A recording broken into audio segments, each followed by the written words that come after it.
자, 우리가 지난 시간에 했던 거는 이렇게 보면 인문 지문이었고, 자, 이번에 할 거는 이제 과학 지문. 요즘 가장 핫한, 그쵸? 바로 핫한 내용이죠. AI 이제 그 관련된, 기술 관련된 지문입니다. 알겠죠? 그래서 이렇게 이런 것만 딱 보더라도 우리는 독서라고 하는 게 완전히 우리의 그런 사회와 떨어져서 등장하는 게 아니라는 겁니다. 알겠습니까? 그래서 이렇게 최근에 AI가 핫하다 보니까 이것에 대한 이런 내용들이 많이 나오듯이, 그래서 우리가 우리 사회에 지금 어떤 문제들이 있는지 이런 것도 함께 알아두면은 굉장히 도움이 많이 되겠죠. 알겠죠? 자, 그러면 이제 AI의 기계학습과 확산 모델에 대해서 보도록 합시다. 자, 문장이나 영상, 음성을 만들어내는 인공지능 생성 모델 중 확산 모델을, 그쵸? 자, 확산 모델도 역시 바로 뭐다? 인공지능 생성 모델 중에 하나라는 거죠. 그렇죠? 쉽게 말하면 우리가 최근에 유행했던 거 있잖아요. 그 프로필 사진을 지브리화 시켜서 만드는 거, 그치? 이런 것들이 바로 뭐다? 인공지능이 이제 어떤 뭐 원본 사진이나 이런 걸 바탕으로 다른 이미지를 생성해내는 그러한 모델이고, 이런 것 중에 확산 모델이라고 하는 게 존재를 한다는 거죠. 근데 이 확산 모델이 하는 역할은 바로 뭐다? 영상의 복원, 생성 및 변환에 뛰어난 성능을 보인다. 그쵸? 아까 우리가 했던 아까 지브리의 이미지로 변화시켜줘 하는 것들, 그지? 이런 것들이 바로 확산 모델이라고 볼 수 있다는 거죠. 자, 확산 모델의 기본 발상은 원본 이미지에 노이즈를 점진적으로 추가하였다가 그 노이즈를 다시 제거해 나가면 원본 이미지를 복원할 수 있다는 것이다. 자, 기본적인 발상은 일단 바로 뭐다? 원본 이미지의 노이즈를 점진적으로 추가하고 그 이후 그 노이즈를 다시 제거해 나가면은 원본 이미지를 복원할 수 있다 라고 보는 게 확산 모델의 방식이라는 거죠. 자, 원래 근데 노이즈라고 하는 거는 바로 뭐다? 노이즈는 불필요하거나 원하지 않는 값을 의미합니다. 알겠습니까? 즉 우리가 뭐 어떤 사진을 예를 들어서 하나를 봤는데 여기에 사진이 만약에 흐릿하게 이렇게 나왔잖아요. 그렇지? 이런 걸 원래는 일종의 노이즈라고 얘기를 하는 거예요. 알겠죠? 뭐 흐릿하게 나온다든지 흔들렸다든지 혹은 모자이크 된 것처럼 나온다든지 이런 것들이 일종의 노이즈라고 볼 수 있는 거죠. 자, 그래서 원하는 값만 들어있는 원본 이미지에 노이즈를 단계별로 더하면 노이즈가 포함된 확산 이미지가 되고, 그래서 1차로 바로 뭐다? 원하는 값만 들어있는 원본 이미지에 노이즈를 단계별로 더하면 노이즈가 포함된 확산 이미지가 된다는 거죠. 그리고 이걸 다시 어떻게? 여러 단계를 거치면 결국 원본 이미지가 어떤 이미지였는지 자, 전혀 알아볼 수 없는, 그래서 노이즈를 계속 추가하면 나중에는 아예 원본 이미지를 확인할 수 없는 이미지가 된다는 겁니다. 알겠죠? 그리고 이제 그 다음에 역으로 어떻게? 단계별로 내가 이 노이즈 더해서 저 노이즈 더해서 이런 걸 알 수 있다면 노이즈 이미지에서 원본 이미지를 복원을 할 수 있는 방법을 찾아냈다라고 볼 수 있다는 거죠. 그래서 확산 모델은 노이즈 생성기, 이미지 연산기, 노이즈 예측기로 구성되며 순확산 과정과 역확산 과정으로 순으로 작동을 한다라는 거야. 그렇지? 그러면 확산 모델의 구성은 바로 뭐다? 노이즈 생성기, 이미지 연산기, 노이즈 예측기, 요걸로 구성이 되고, 그렇죠? 과정도 순확산 과정하고 역확산 과정으로 나타난다는 거야. 그렇지? 자, 순확산 과정이 그건 뭐겠어요? 순확산 과정. 그치. 방금 우리가 여기서 했었던 노이즈를 입히는 단계라고 볼 수 있는 거야. 그치? 그러면 역확산은? 그치. 더해진 노이즈를 다시 또 단계별로 빼는 과정이라고 볼 수 있겠지. 그쵸? 요렇게 예측할 수 있다면은 이미 그를 어느 정도 판단할 수 있는 눈이 생겼다고 볼 수 있는 거예요. 알겠죠? 어떻게 보면 참 많이 발전을 했네, 그치? 그래서 이런 것들을 이제 우리가 조금 추측을 하면서 보는 습관을 들이는 게 굉장히 중요한 겁니다. 알겠습니까? 그런데 솔직하게 지금 여기서는 중요한 거는 그냥 확산 모델의 개념만 알고 넘어가면 돼요. 그 다음에는 본격적으로 자세하게 과정이 드러날 거니까, 자, 여기서는 그러면 확산 모델에 대한 개념만 알고 넘어가도록 합시다.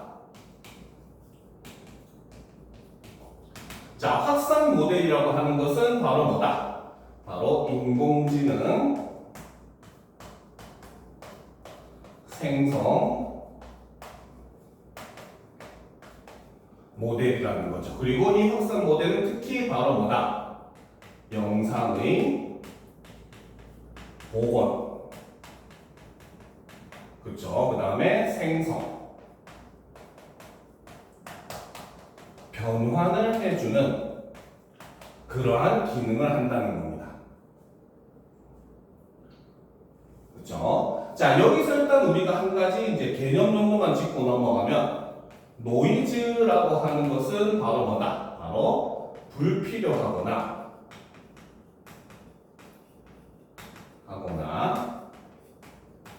원하지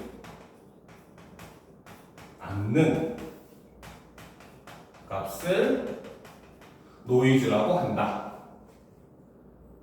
그쵸? 자, 요런 개념만 알고 넘어가면 돼요. 그쵸? 나머지는 이제 밑에 거랑 해서 알아야 되니까 요거는 요렇게 넘어가면 실제로 우리가 글을 판단할 때도 그 첫 번째 문단부터 중요한 정보가 나오는 경우는 조금 많이 없어요. 근데 첫 번째 문단부터 중요한 정보가 나온다? 이 지문은 어려운 지문이다 라고 생각을 하면 돼요. 알겠죠? 자, 그러면 이제 우리가 첫 번째 단계, 그쵸? 바로 순확산 과정에 대해서 한번 살펴보도록 합시다. 자, 순확산 과정이라고 하는 것은 기본적으로 바로 뭐다? 이미지에 노이즈를 추가하면서 노이즈 예측기를 학습시키는 과정이라는 거죠. 그렇죠? 자, 그러면서 이제 첫 번째 단계에서는 말이 나오는 거 보니까 이제부터 이제 순확산 과정의 그 순서, 과정을 설명하겠다가 되겠죠. 그럼 첫 번째는 바로 뭐다?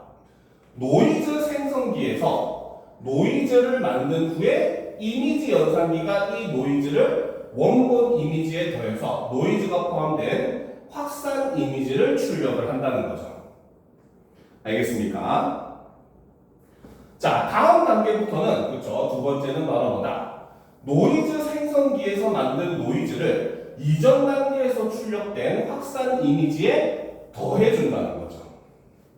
그쵸? 자, 그러고 나서 어떻게? 이러한 단계를 충분히 반복을 한다는 거야. 그렇지? 그러면 세 번째로 어떻게 된다? 최종적으로 노이즈 이미지가 출력이 된다는 거죠.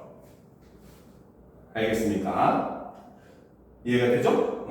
자, 근데 이때 더해지는 노이즈의 크기나 분포 양상 등 그 특성이 단계별로 다르다는 거죠. 따라서 노이즈 예측기는 바로 뭐다? 노이즈 예측기라고 하는 게 하는 역할은, 이건 동그라미로 표시해 놓읍시다. 하는 역할은 바로 뭐다? 단계별로 확산 이미지를 입력받아 이미지에 포함된 노이즈의 특성을 추출하여 수치들로 표현을 하고, 그쵸? 그리고 이 수치들을 바탕으로 노이즈를 예측하는 게 바로 노이즈 예측기가 하는 역할이라는 거죠. 그죠? 자, 그리고 노이즈 예측기 내부의 이러한 수치들을 뭐라고 한다? 바로 잠재 표현이라고 한다.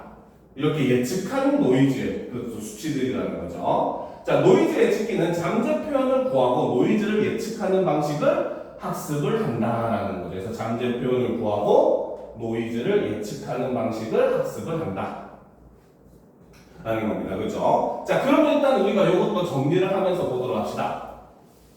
자, 그래서 첫 번째 이야기하는 게 바로 순확산 과정이라는 거죠. 자, 이 순확산 과정은 바로 뭐다? 이미지에 노이즈를 추가를 하고 이를 통해서 어떻게 노이즈 예측기를 학습시키는 과정이라는 거죠. 자, 그래서 그 순서를 보게 되면 첫 번째는 바로 뭐다? 첫 번째는 노이즈 생성기에서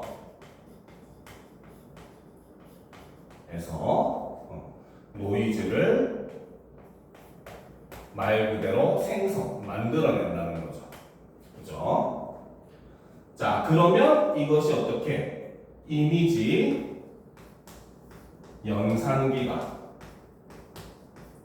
무슨 일을 한다? 바로 노이즈를 이렇게 하면 되겠다. 생성된 노이즈를 원본 이미지에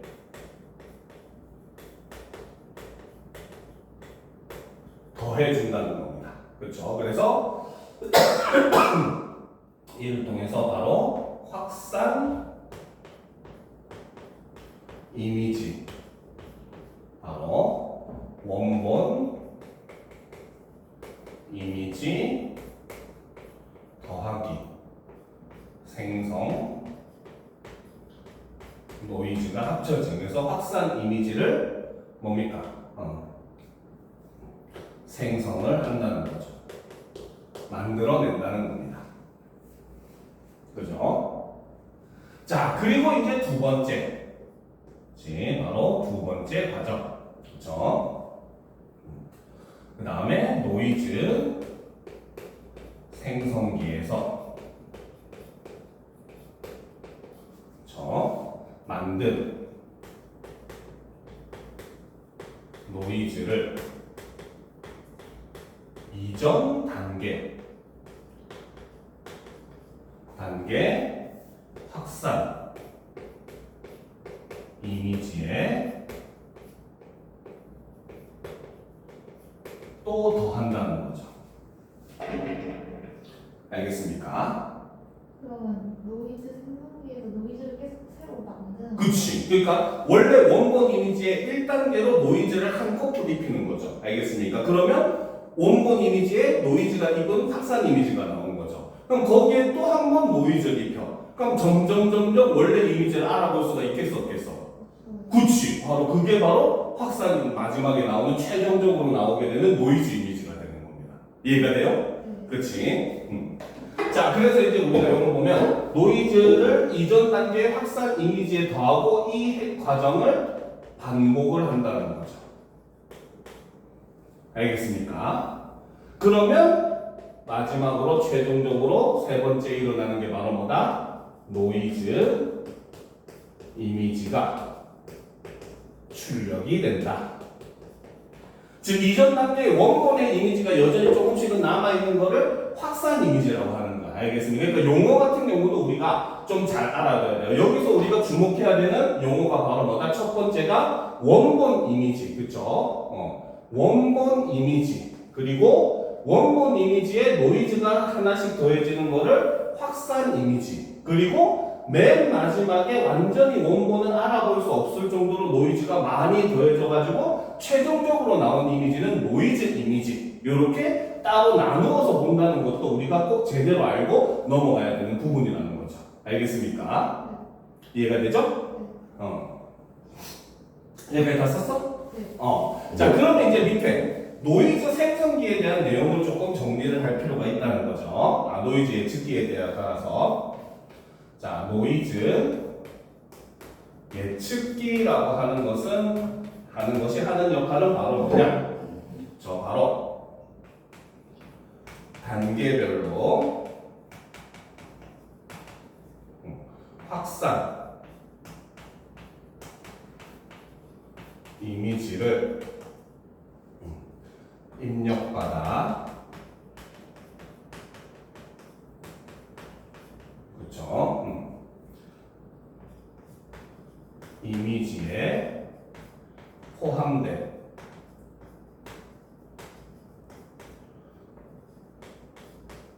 노이즈의 특성을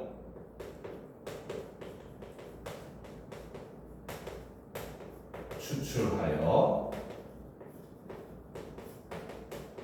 수치로 표현을 하는 게 노이즈 예측기가 하는 역할이라는 거죠. 알겠습니까? 그래서 이거를 바탕으로 뭘 한다? 바로 노이즈를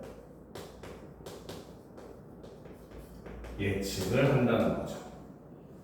알겠습니까? 그리고 여기서 얘기했던 바로 뭐다? 그렇죠. 그래서 노이즈의 특성을 추출해서 수치로 표현한 걸 이거를 뭐라고 한다? 잠재 표현이다. 이렇게 얘기를 한다는 거죠. 알겠습니까? 자, 그리고 그를 통해서 이제 노이즈 예측기는 바로 뭐다? 잠재 표현을 구하고, 그쵸? 노이즈 예측 방법을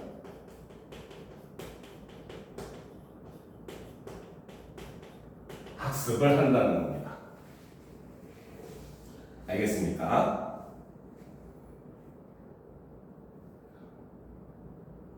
됐죠? 자, 그 다음에 이제 이야기가 조금 다른 곳으로 빠지긴 하는데, 바로 노이즈 예측기가 학습하는 방법에 대해서 이제 이야기를 하겠다는 거죠. 자, 노이즈 예측기의 학습 방법은 기계 학습 중에서도 바로 뭐다? 지도 학습에 해당을 합니다. 알겠습니까? 자, 지도 학습이라고 하는 건 뭐냐?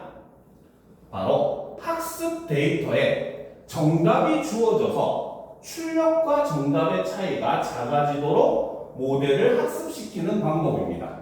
알겠죠? 자, 실제로 이것도 역시 예전 모의고사에 한번 나왔던 질문이 있어요. 알겠죠? AI를 학습시키는 방법 중에 하나가 바로 뭐냐면 지도 학습이라고 하는 게 있고, 말 그대로 AI가 혼자서 이제 인터넷을 통해서 학습하도록 만드는 방법이 있습니다. 알겠죠? 그래서 지도 학습은 사람이 이제 정보를 입력해주고 그 정보를 바탕으로 AI가 학습을 하는 거야. 그러니까 이 지도 학습 같은 경우는 장점이 바로 뭐냐면 AI가 사람이 원하는 방향으로 학습을 시킬 수가 있어요. 알겠죠? 그러니까 우리가 뭐 디스토피아 영화에서 생각하는 AI가 갑자기 인간에게 반란을 일으키고 하는 이런 일을 좀 줄일 수는 있겠죠. 하지만 단점은 학습량은 뭡니까? 적을 수밖에 없어요. 왜? 선별된 자료만 보니까. 알겠습니까? 그리고 답도 역시 마찬가지 학습자의 그런 주관에 속하는 그런 답만을 낼 수가 있다는 거죠. 반면에 자유롭게 인터넷에 직접 인터넷에 연결시켜가지고 학습시키는 방법은 그 AI가 그냥 자기 스스로 학습을 전부 다 이제 자료를 찾아가지고 학습을 해. 그러니까 이제 이거의 단점은 뭐냐면 얘가 뭘 배울지 몰라. 알겠습니까? 사람이. 그러니까 뭘 배울지 몰라. 그러니까 우리가 뭡니까? 뭐 터미네이터 이런 영화 본 적 있어요? 혹시 옛날에? 그러니까 터미네이터 이런 영화 보면 어때? AI가 학습하는 과정에서 막 전쟁, 환경 파괴 막 이런 거 보니까 아, 인간은 지구에서 없어져야 되는 존재구나 이렇게 생각해서 인간은 기계를 통해서 학살하고 이런 모습이 나오거든요. 알겠지? 그러니까 그런 디스토피아의 가능성이 생기는 게 바로 그런 학습 과정인 거죠. 근데 단 이거의 장점은 바로 뭐다? 짧은 시간에 방대한 양의 정보를 학습할 수가 있다는 겁니다. 그러니까 훨씬 더 자연스럽게 이제 AI가 스스로 필요한 자료를 찾고 거기에 대해서 스스로 확장하게 만드는, 발전하게 만드는 그런 방법이라는 거죠. 근데 어쨌든 지금 여기서 이 노이즈 예측기는 학습 방법은 바로 지도 학습이라고 해서 사람들이 미리 정답을 알려주는 겁니다. 알겠죠? 그러면은 결과가 이렇게 나왔네? 정답 값은 이거네? 아, 요런 점은 좀 잘못됐나 보다. 그쵸? 그럼 다음 학습 때는 또, 요건 이번에 또 그 결과 값을 집어넣어가지고 얘는 요렇게 나왔네? 정답은 아직 이건데 아직까지 좀 거리가 있네? 이런 부분은 좀 잘못됐냐고 스스로 이제 단계별로 내가 자신이 뭘 잘못 판단했는지 이런 것들을 자꾸 수정을 할 수 있는 그런 방향으로 해준다는 거죠. 알겠죠? 그래서 노이즈 예측기를 학습시킬 때는 노이즈 생성기에서 만들어 넣어준 노이즈가 정답에 해당하면, 그쵸? 자, 노이즈 예측기를 학습을 시킬 때 바로 뭐다? 노이즈 생성기에서 만들어 넣어준 노이즈가 정답에 해당한다는 거죠. 그쵸? 그러니까 이 노이즈와 예측된 노이즈 사이의 차이가 작아지도록 학습을 시킨다라는 겁니다. 알겠습니까? 그러니까 노이즈 생성기가 뭡니까? 노이즈를 내가 이거 만들었어 하고 답을 주는 거야. 그러면 노이즈 예측기는 요걸 집어넣으니까 이미지가 이렇게 되네. 그렇지? 그러면 거꾸로 요걸 제거하면은 요런 이미지가 돼야 되겠네 하고 이제 자꾸 학습을 한다는 거죠. 알겠죠? 자, 그러면 이제 노이즈 예측기에 대해서 조금 더 정리를 하고 넘어가도록 합시다. 자, 역시 밑에 화살표로 한 다음에 바로 노이즈 예측기 학습 방법은 기본적으로 지도 학습을 한다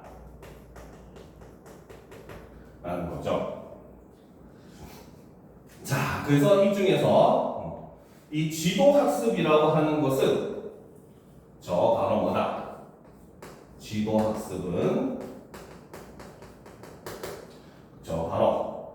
학습 데이터에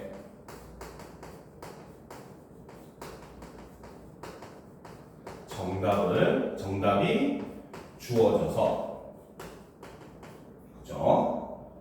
출력과 정답의 차이가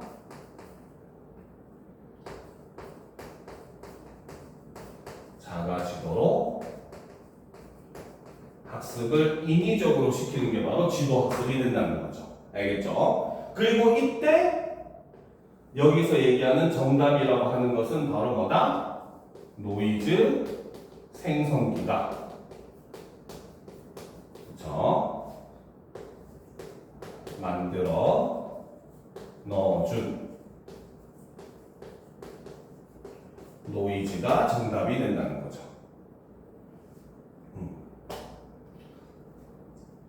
알겠습니까? 자, 그래서 여기까지가 바로 순확산 과정, 바로 뭡니까? 이 원본 이미지에 노이즈를 이제 집어넣어가지고 원본 이미지를 못 알아보게 만드는 과정을 만들었다는 거죠. 그렇죠? 자, 그러면 이제 순확산 과정이 끝나고 나서 이제 나오는 게 바로 뭐다? 두 번째, 바로 역확산 과정이 나온다는 거죠.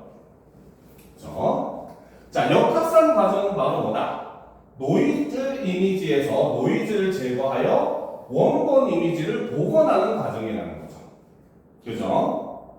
자, 그럼 봅시다. 노이즈를 제거하려면 이미지의 단계별로 어떤 특성의 노이즈가 더해졌는지 알아야 하는데, 바로 아까 얘기했듯이 노이즈 예측기가 이 역할을 한다는 거죠. 알겠습니까? 왜? 지도 학습을 통해서 학습을 했잖아요, 얘가. 그치? 자, 그러니까 어떻게? 노이즈 이미지 또는 중간 단계에서의 확산 이미지를 노이즈 예측기에 입력하면, 그러면 과정을 보게 되면 첫 번째 바로 뭐다?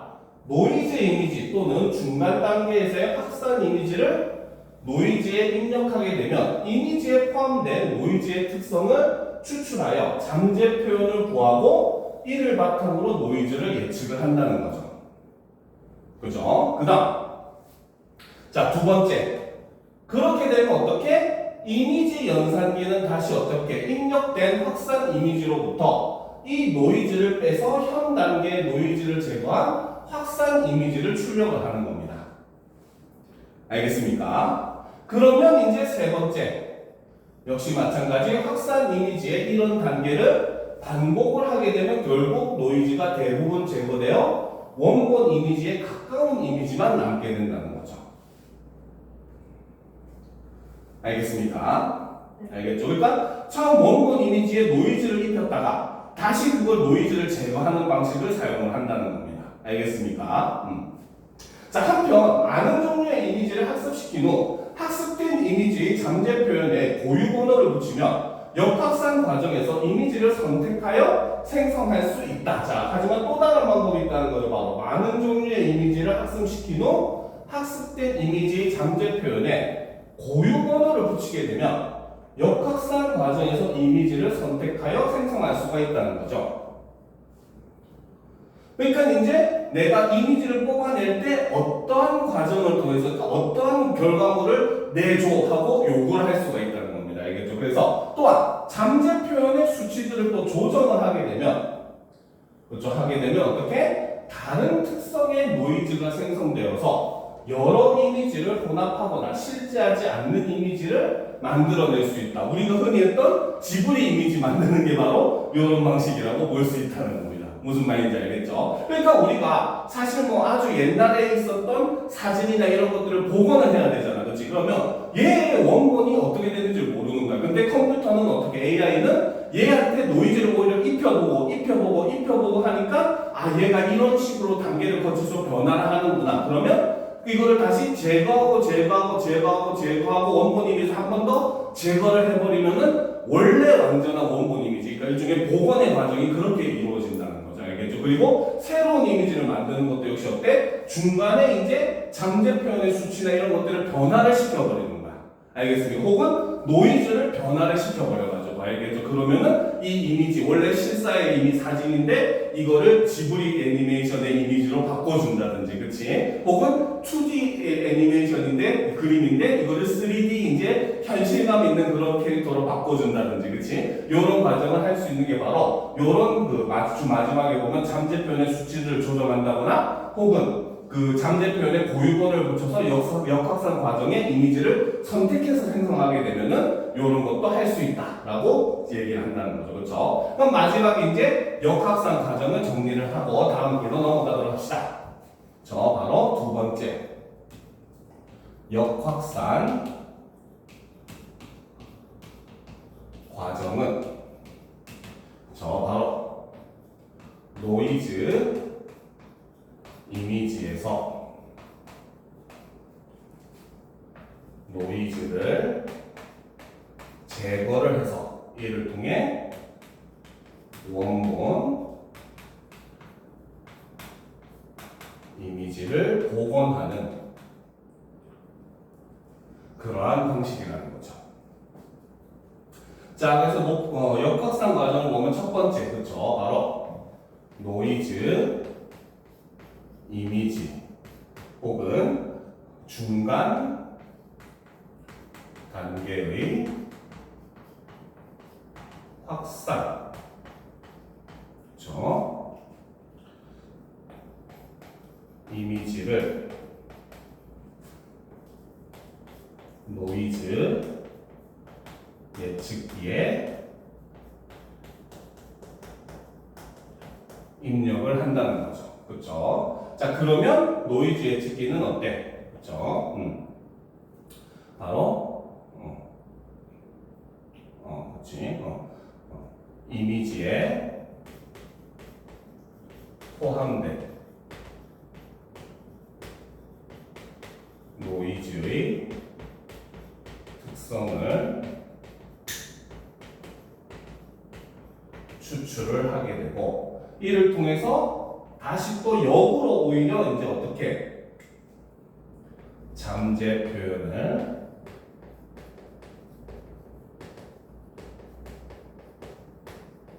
구해, 그쵸? 노이즈를 예측을 한다는 거죠.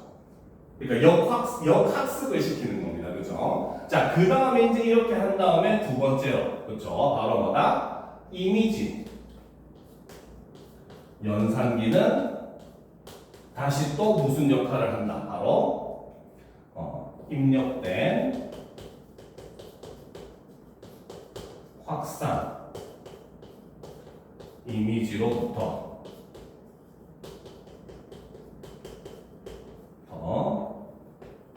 노이즈를 뺀다는 거죠. 그래서 이걸 뺀 다음에 어떻게 현 단계에서 그죠? 에서의 노이즈를 제거한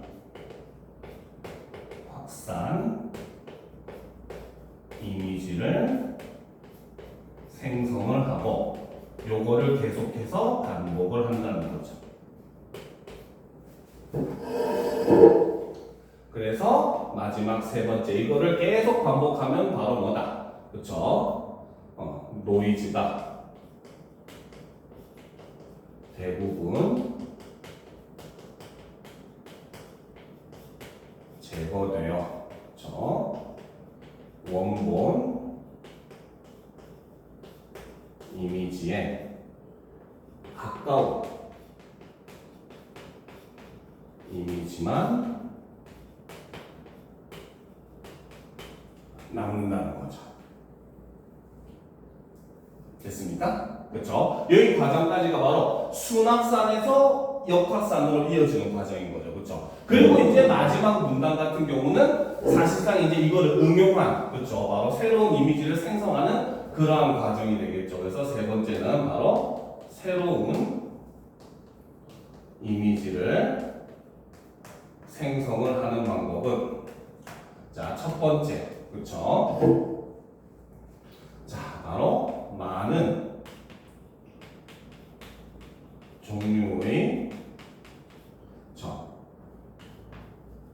이미지를 학습을 시키죠. 그리고 이걸 학습시킨 다음에 어떻게? 그렇죠? 학습된 이미지의 잠재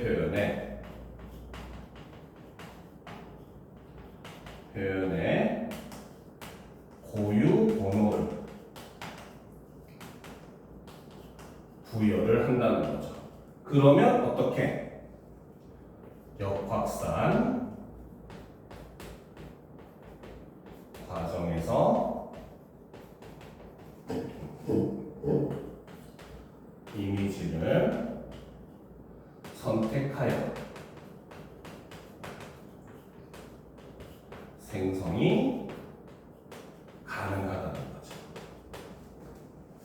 그죠? 그러니까 우리가 지브리 사진으로 바꿀 때 어떻게? 지브리 그림체를 많은 이제 종류의 이미지를 학습을 시킨다. 그리고 거기에 이제 노이즈를 입힐 때 지브리 그림을 가지고 노이즈를, 그렇죠? 그래서 잠재 표현에 번호를 매겨놓은 다음에 그 번호에 잠재 표현을 가져와가지고 노이즈를 입히고 그걸 다시 제거하는 방식으로서 이제 선택해서 생성을 함으로써 변환된 이미지를 얻을 수가 있다는 거죠. 그리고 두 번째는 바로 뭐다?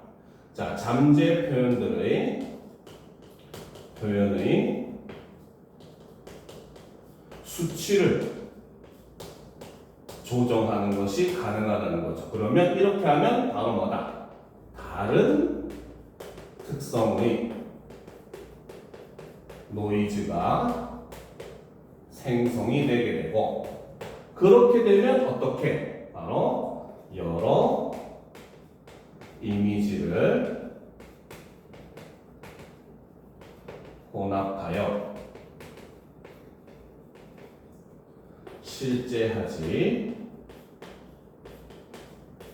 않는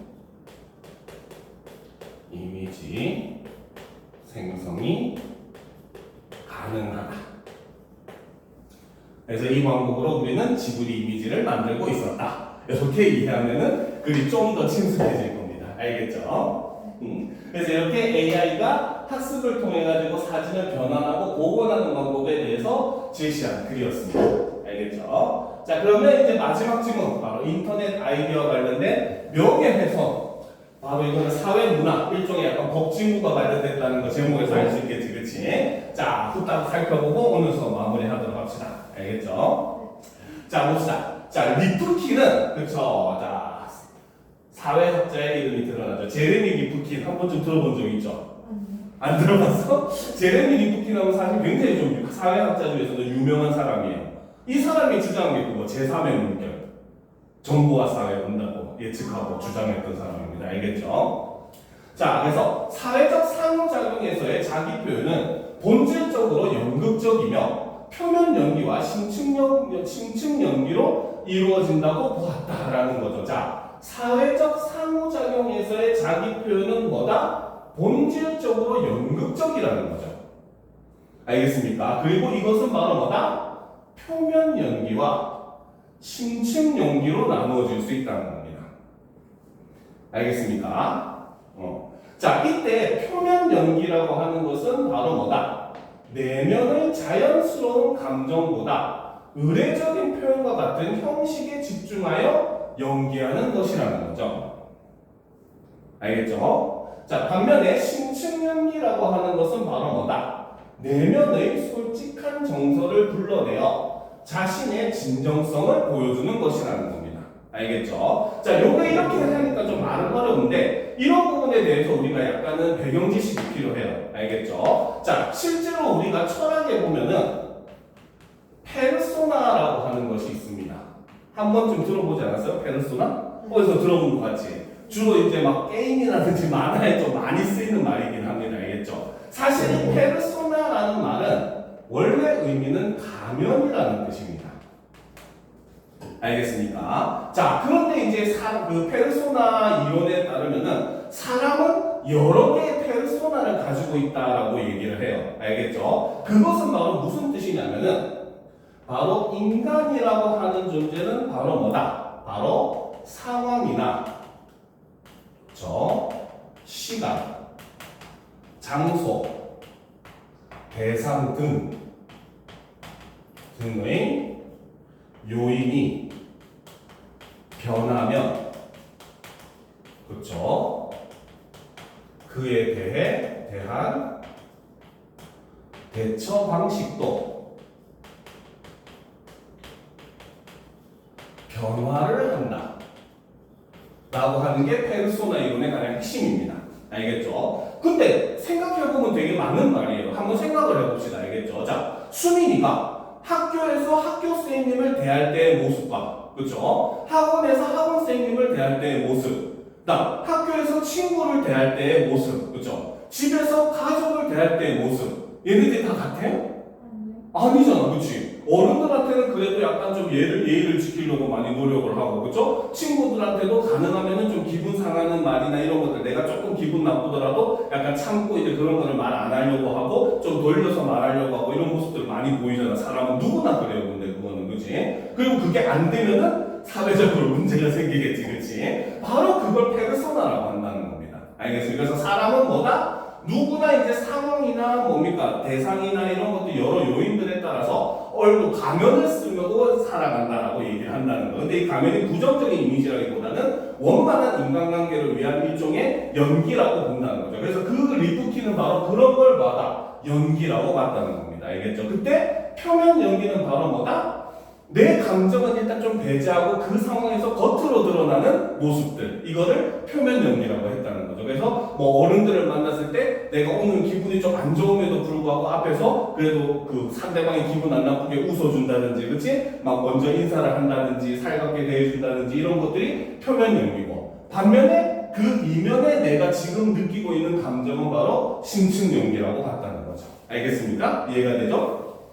그래서 인터넷에서의 커뮤니케이션에 주목한 리프키는 가상 공간에서 자기 표현이 더욱 활발히 이루어진다고 보았다라는 거죠. 왜? 익명성이 보장이 되니까 연기할 필요가 없어진다는 거죠. 알겠습니까?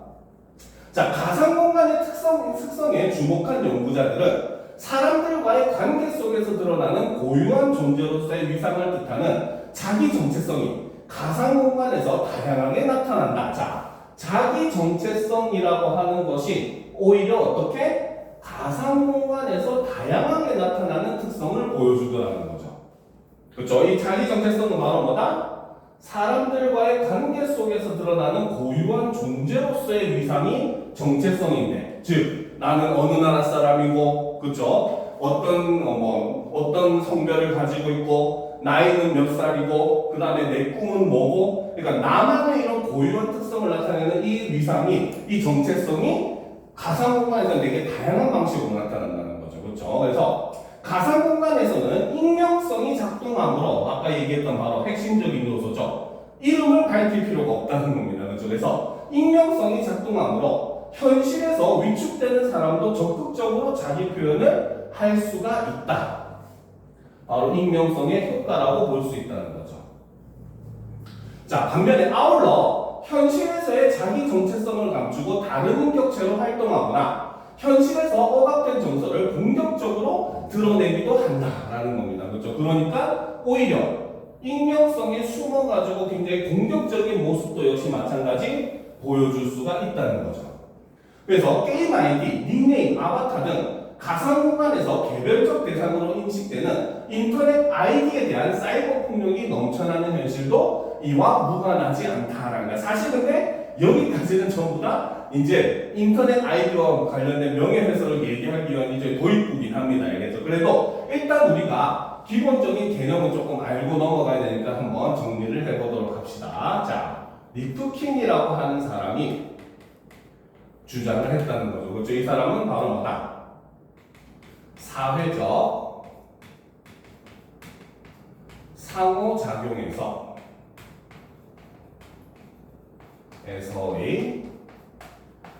자기 표현은 이걸 바로 뭐다? 본질적으로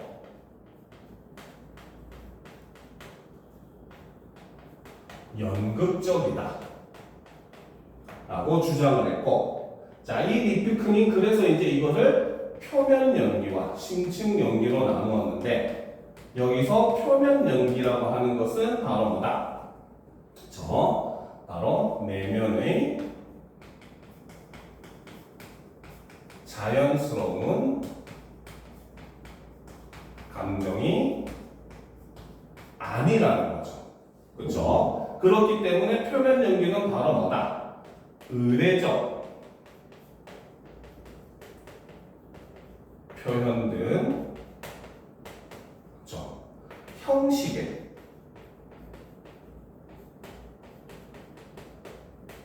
집중하는 연기다. 이렇게 주장을 했다는 거죠. 자, 반면에 심층 연기는 바로 무엇이다? 바로 내면의 솔직한 그렇죠? 정서라는 거죠. 그렇죠? 그래서 이것이 오히려 바로 뭐다? 자신의 진정성을 보여줄 수 있는 것이 심층 연기다라고 봤다는 거죠. 진짜 모습은 여기 있다는 거야, 그렇지? 그러면 운전할 때마다 욕하고 하는 그런 사람들은 원래 심층이 그런 건가? 볼 수 있겠죠, 그렇죠? 바로 그런 개념이라고 생각하면 돼요, 사실. 알겠습니까? 은연중에 나오는 그런 본심 이런 것들, 그렇지? 자, 그리고 이제 두 번째로 주장을 이제 얘기한 사람들이 바로 뭐다? 가상 공간의 특성에 주목한 연구자들이라는 거죠. 즉, 바로 가상 공간이라고 하는 것의 특성에 대해서 알고는 넘어가야 된다는 겁니다. 알겠죠? 그래서 이 가상 공간은 바로 뭐다? 바로 자기 정체성이 다양하게 오히려 가상 공간에서 나타나더라는 겁니다. 그죠? 자, 그 이유로 제시한 게 바로 익명성이라는 거죠. 내 이름을 알려주지 않아도 된다는 겁니다. 알겠습니까? 그러니까 이 익명성에 의해서 바로 뭐다? 첫 번째로, 그렇지? 바로 자, 그렇지? 현실에서 위축되는 사람도 그렇죠? 적극적으로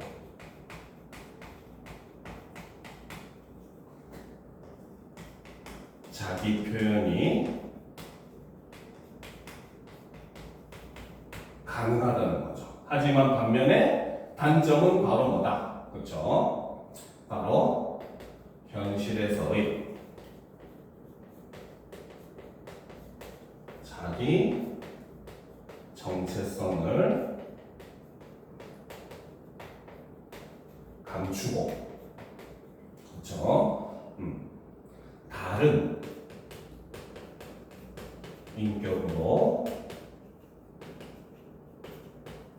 활동하는 것도 가능하고, 그 다음 세 번째 바로 뭐다? 현실에서 억압된 그렇죠? 정서를 공격적으로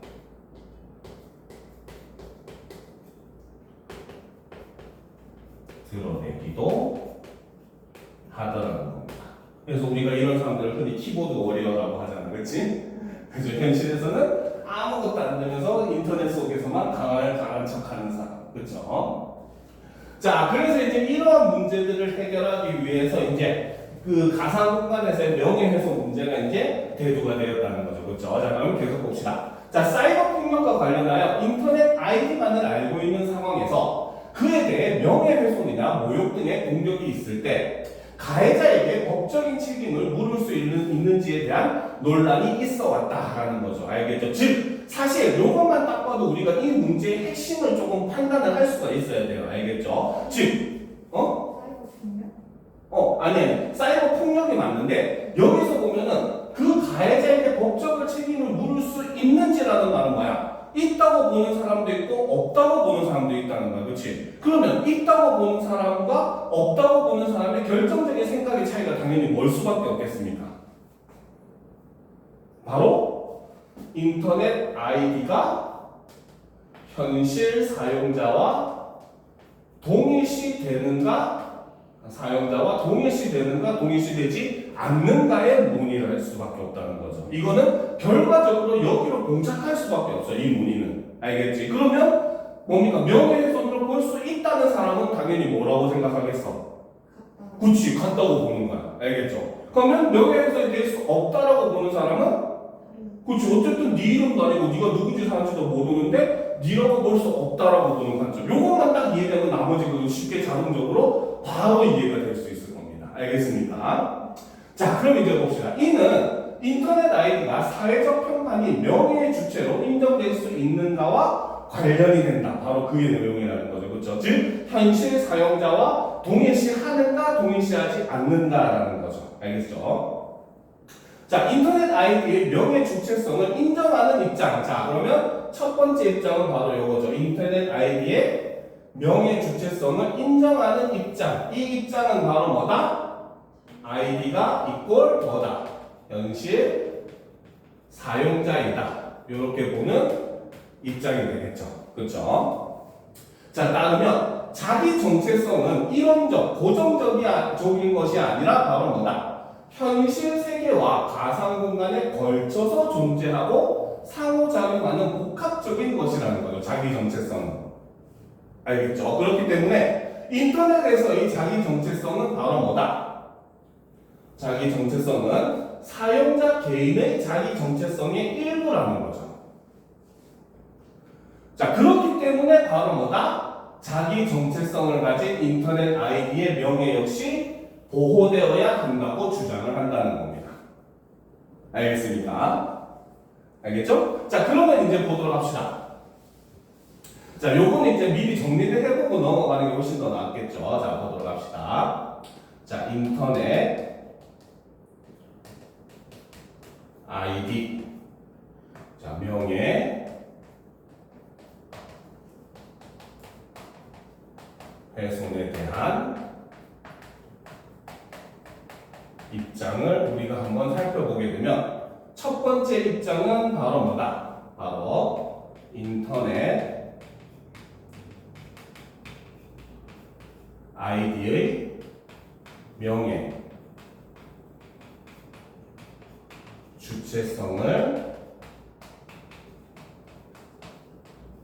인정하는 입장이라는 거죠. 그렇죠? 그러면 이 인정하는 입장에 따르면 바로 뭐다?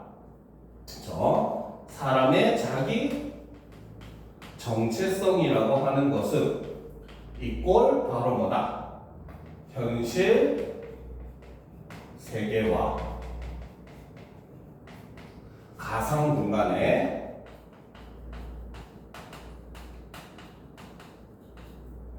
걸쳐 존재를 한다는 거죠. 알겠습니까? 즉 바로 뭐다? 현실 세계의 정체성도 가상 공간에서의 정체성도 그 사람의 일부다라고 본다는 입장이라는 거죠. 그렇죠? 그러면 당연히 그로 인해서 바로 뭐다? 인터넷에서의 자기 정체성이라고 하는 것은 이꼴 바로 무엇이다? 사용자 개인의 자기 정체성의 일부라는 거죠. 알겠습니까? 그러니까 뭐야? 자기 정체성은 현실 세계의 자기 정체성 플러스 가상 공간에서의 자기 정체성. 그러니까 이꼴 인터넷의 자기 정체성도 사용자 개인의 자기 정체성의 일부다. 이런 논리가 가능하다는 거죠. 그렇죠? 그렇기 때문에 당연히 어떻더라? 바로 자기 정체성을 가진 인터넷 아이디의 그렇죠? 명예도 보호가 돼야 된다라고 주장을 한다는 거죠. 그렇죠? 자, 그 말은 뒷내용은 안 나왔지만 이 말은 이꼴 바로 뭐다? 인터넷 아이디에 대한 명예훼손은 인정해야 된다, 인정하지 말아야 된다. 인정. 그치, 바로 인정해야 한다 라는 주장으로 이어질 수 있다는 거죠. 알겠습니까? 별거 아니지만 이런 게 바로 추론적 입기가 되는 거예요. 알겠죠? 자, 그런데 반면에 두 번째, 그쵸? 인정하지 않는 입장의 내용을 살펴보게 되면은, 자, 인터넷 아이디 자체가 바로 뭐다? 생성, 변경, 소멸이 자유롭고 복수로 개설이 가능한 것이 인터넷 아이디라는 거죠. 알겠습니까? 그러니까 이것은 바로 뭐다? 사용자인 개인을 가상 공간에서 구별하는 장치에 불과하다는 거죠.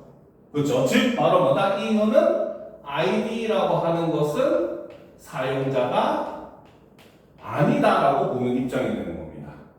알겠습니까? 자, 그렇기 때문에 인터넷 아이디는 바로 뭐다? 현실에서의 성명과 달리 그 사용자인 개인과 동일시 될 수가 없고, 그러니까 당연히 인터넷 아이디 자체는 사람이 아니기 때문에 명예의 주체성을 인정할 수 없다. 즉 인터넷 아이디에 대한 명예훼손은 인정할 수가 없다가 된다는 거죠. 알겠습니까? 자, 그러면 두 번째, 그쵸? 바로 인터넷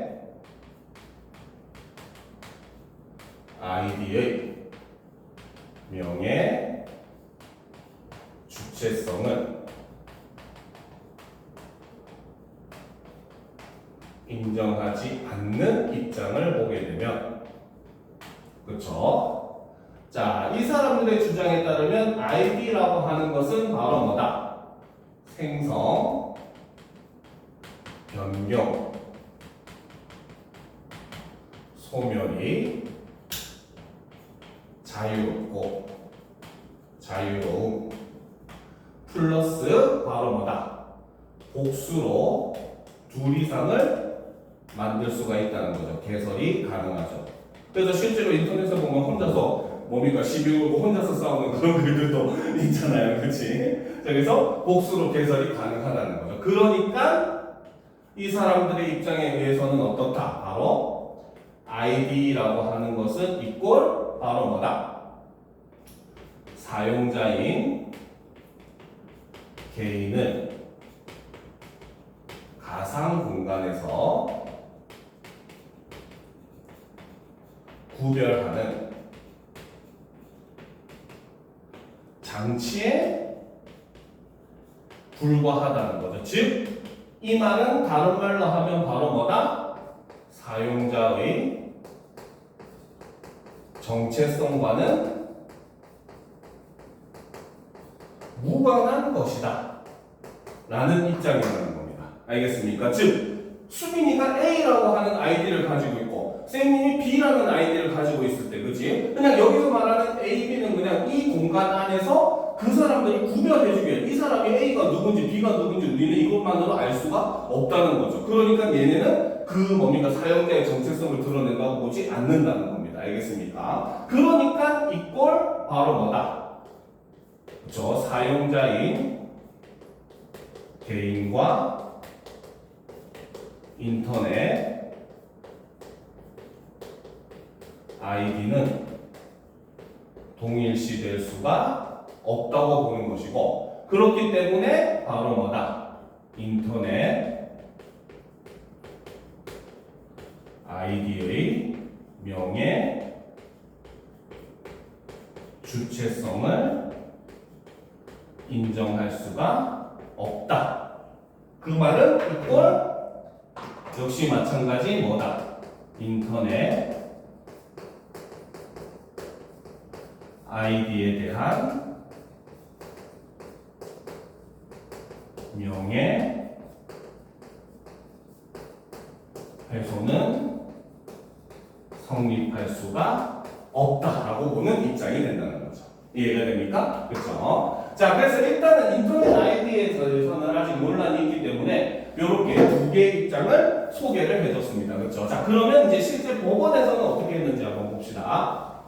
자, 대법원은 실명을 거론한 경우는 물론 실명을 거론하지 않았더라도 주의 사정을 종합할 때 지목된 사람이 누구인지를 제3자가 알 수 있는 경우, 그러니까 대법원은 어떻게 보면은 위에 거와 아래 거의 중간 입장을 취하고 있다는 거죠. 그렇죠? 그래서 대법원의 경우는 어떻게 했다? 바로 실명을 거론한 경우는 당연한 거고, 거기에 플러스 실명을 거론하지 않았더라도 주의 사정을 종합할 때 지목된 사람이 누구인지를 제3자가 알 수 있는 경우는 바로 뭐다?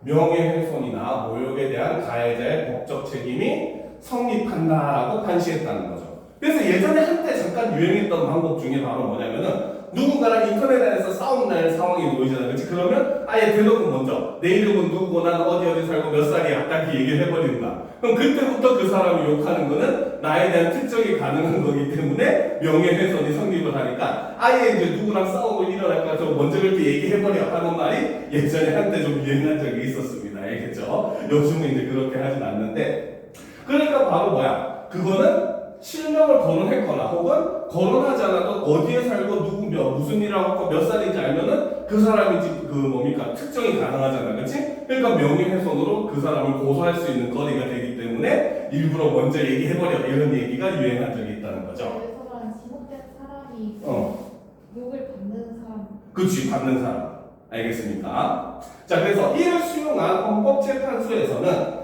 그럼 헌법재판소도 어때? 바로 이것을 대법원의 입장을 수용을 했다는 거죠. 같다는 겁니다. 그렇죠? 자, 헌법재판소에서는 인터넷 아이디와 관련된 명예훼손, 모욕 사건의 헌법소원에 대한 결정을 내린 바 있다. 이 결정에서 바로 뭐다? 다수 의견은 인터넷 아이디만을 알 수 있을 뿐 그 사용자가 누구인지 제3자가 알 수 없다면 피해자가 특정되지 않아 명예훼손이나 모욕에 대한 가해자의 법적 책임이 성립하지 않는다고 보았다는 거죠. 알겠죠? 자, 실제로 헌법재판소는 그 헌법재판관이 홀수로 구성이 돼요. 알겠습니까? 그래서 그 홀수로 구성된 헌법재판관이 그 뭡니까? 그 찬반 투표를 하게 됩니다. 그래서 찬성이 많으면은 뭡니까? 인정이 되는 거고, 반대가 많으면은 가결이 되는 거, 부결이 되는 겁니다. 알겠죠? 그래서 반면 인터넷 아이디는 가상 공간에서 성명과 같은 기능을 함으로 제3자의 인식 여부가 법적 책임의 근거가 될 수 없다는 소수 의견도, 그렇죠? 소수 의견은 바로 뭐다? 인터넷 아이디는 가상 공간에서의 성명과 같은 기능을 한다는 거죠.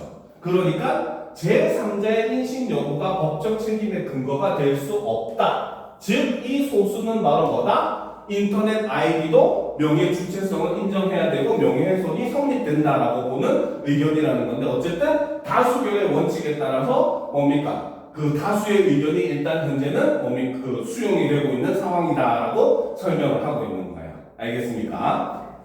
자, 그럼 이제 보도록 합시다. 세 번째, 바로 우리나라 법원의 입장을 보게 되면, 자, 먼저 대법원이 본에서 얘기를 했다는 거죠. 그래서 실명을 거론, 그렇죠, 하거나 실명을 거론하지 않아도, 그렇죠, 주의 사정을 고려할 때, 그렇죠, 지목된 사람이 누구인지 제3자가 알 수 있는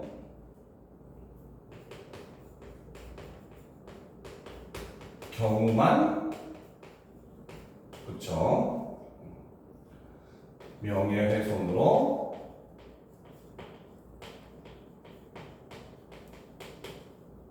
인정을 하더라는 거죠. 그러니까 이 생각을 수용해가지고 헌법재판소도 그렇죠. 재판소에서도 역시 마찬가지. 그렇지. 바로 대법원의 판결을 수용을 했다는 거죠. 그래서 첫 번째, 다수의 헌법재판관의 의견은 뭐였다? 그쵸? 저 바로 인터넷 아이디만 알고 사용자를 특정할 수 없는 경우는 바로 뭐다? 명예훼손이 아니다라고 판단을 했다는 거죠. 근데 반면에 소수 헌법재판관은 바로 뭐였다? 바로 인터넷 아이디는 이꼴 바로 뭐다? 가상 공간의 에서의 성명, 이름과 동일하다 라는 거죠. 그러니까 바로 뭐다? 제3자의 인식 여부와 관계없이 그쵸? 명예훼손이 성립한다. 즉 헌법재판소에서도 뭐다? 아예 완전히 뭡니까? 그 명예훼손이 아니다라는 것은 아무도 생각하지 않았고 대다수는 특정 가능할 경우에만 명예훼손으로 봐야 된다라고 봤고 또 그 중에 소수 일부는 그래도 모든 게 다 명예훼손이 될 수 있다라고 보긴 했는데 어쨌든 현재는 우리나라는 헌법재판소에서 이미 다수가 이렇게 판결했기 때문에 이제 우리나라에서 법원에서도 이렇게 판단을 하고 있다는 거죠. 알겠습니까? 그래서 인터넷에서의 명예훼손의 범위가 어디까지 허용이 될 것인가의 가장 큰 논쟁은 바로 뭐다? 그 사용자가 뭡니까? 특정이 될 수 있는가 없는가가 명예훼손 성립의 가장 큰 관건이다라는 게 이 글의 가장 핵심이 된다는 거죠. 우리나라 법에서는. 알겠습니까? 그러면은 그 욕받는 사람의 욕하는 사람 둘 다 특정 아니 욕하는 사람은 상관없어. 받는 사람이 누군지 특정이 되면은 네. 무슨 말인지 알겠죠? 야 그러니까 욕하는 사람 예를 들어서 야 너 무슨 돈 몇 호에 살고 있는 거 다 알고 있어 이런 말을 예를 들어 해버렸다. 그러면 이미 특정이 돼버리잖아. 혹은 야 네 이름 뭐잖아 이 뭐 XS노마 이렇게 하잖아, 그렇지? 그러면 실명을 얘기해버렸기 때문에 특정이 돼버렸잖아, 그렇지? 이럴 때는 명예훼손이 성립한다는 거죠. 근데 상대방의 아이디만 가지고 A는 참 삐리리한 놈이네 막 이러면서 아이디만 가지고 욕하고 하는 거는 명예훼손이 성립하지 않는다고 보는 거죠. 특정되지 않기 때문에. 알겠습니까? 자 오늘은 여기까지 하고 오늘 과제도 선생님이 이렇게 책으로 만들어줬는데 오늘 사실 두꺼운 이유는 지난주에 선생님이 준 게 그 답지가 불완전했잖아. 절반밖에 없었잖아, 그렇지? 그래서 답지를 이번에는 그 선생님이 좀 착각해서 그랬는데 이제 갈게. 착각해서 그래서 이번엔 답지를 다시는 거거든. 문제수는 똑같아요. 알겠죠? 요거는 이제 찬영이 좀 전달해 주세요. 알겠습니까? 네, 오늘은 여기까지 합시다. 다음 주